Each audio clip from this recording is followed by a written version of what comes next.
De nombreux psaumes proclament que le salut est pour toutes les nations qui chantent leur joie. C'est à la fois un souhait et une certitude, car le Seigneur gouverne le monde avec justice.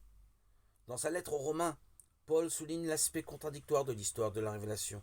Ceux qui étaient les premiers destinataires de l'alliance ont refusé de croire, tandis que les païens ont obtenu miséricorde.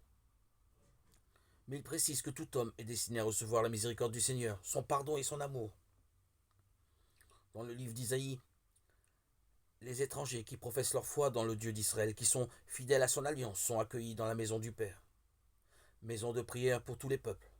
Pourtant, certains peuples étaient voués à l'anathème, Deutéronome 7.2.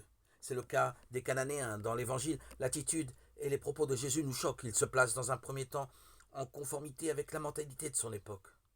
Pour se convertir, il ne suffisait pas de croire au vrai Dieu, mais d'adopter les usages juifs afin d'intégrer le peuple élu.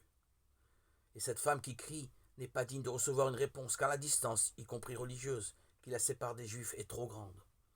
Pour les disciples, il s'agit même de ne plus l'entendre, ses cris semblent être insupportables. Mais la Cananéenne, portée par son obstination amoureuse pour son enfant, se prosterne aux pieds de Jésus. En utilisant une formule du psaume 69, Seigneur, viens à mon secours. Par sa réponse, Jésus souligne ce qui fait le véritable acte religieux, non pas les usages et les rites extérieurs, mais la foi provenant du cœur.